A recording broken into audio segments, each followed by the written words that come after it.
بنی اسرائیل کے ایک بزرگ ایک بار کہیں جا رہے تھے کہ راستے میں اچانک اوپر سے پتھر کی ایک چٹان سر کے قریب آ پہنچی۔ انہوں نے اللہ کا ذکر شروع کر دیا تو وہ چٹان وہاں سے ہٹ گئی۔ پھر خوفناک شیر اور درندے ظاہر ہونے لگے، مگر وہ بزرگ گھبرائے نہیں اور ذکر اللہ کرتے رہے۔ جب وہ بزرگ نماز پڑھنے لگے تو سانپ پاؤں سے لپٹ گیا، یہاں تک کہ سارے بدن پر پھرتا ہوا سر تک پہنچ گیا۔ جب وہ سجدے کا ارادہ فرماتے تو وہ چہرے سے لپٹ جاتا، سجدے کے لیے سر جھکاتے، یہ لقمہ بنانے کے لیے سجدہ کی جگہ پر منہ کھول دیتا، مگر وہ بزرگ اسے ہٹا کر سجدہ کرنے میں کامیاب ہو جاتے۔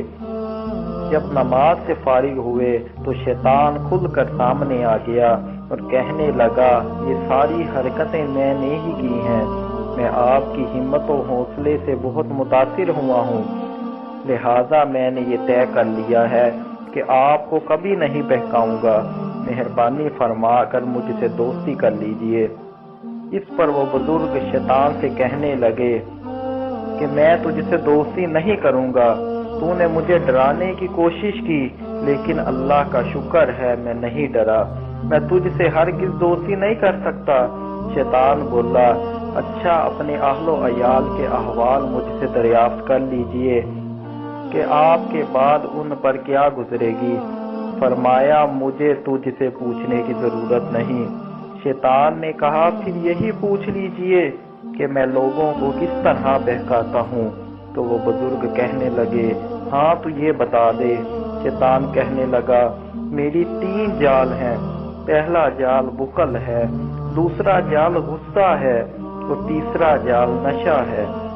تو پھر اپنے تینوں جالوں کی وضاحت کرتے ہوئے کہتا ہے، جب کسی پر میں بخل کا جال پھینکتا ہوں تو وہ مال کے جال میں الجھ کر رہ جاتا ہے، میں اس کا یہ ذہن بناتا رہتا ہوں کہ تیرے پاس بہت کم مال ہے، تو اپنے حقوق بھی نہ ادا کر، تو زکوٰۃ بھی نہ ادا کر، تو اللہ کی راہ میں خرچ کرنے سے بھی محروم رہ، اور وہ شخص دوسرے لوگوں کے مال کی طرف بھی مائل ہوتا جاتا ہے، مال کے جال میں پھنس کر نیکیوں سے دور ہو کر گناہوں کے دلدل میں اتر جاتا ہے۔ جب کسی پر غصے کا جال ڈالتا ہوں تو جس طرح بچے گیند کو پھینکتے اور اچھالتے ہیں، میں اس شخص کو شیطان کی جماعت میں اسی طرح پھینکتا اور اچھالتا ہوں۔ وسیلہ شخص وہ علم اور عمل کے کتنے ہی بڑے مرتبے پر فائز ہو، خواہ اپنی دعاؤں سے مردے تک زندہ کر سکتا ہو، میں اس سے مایوس نہیں ہوتا۔ مجھے امید ہوتی ہے کہ کبھی نہ کبھی وہ غصے میں بے قابو ہو کر کوئی ایسا جملہ بول دے گا جس سے اس کی آخرت تباہ ہو جائے گی۔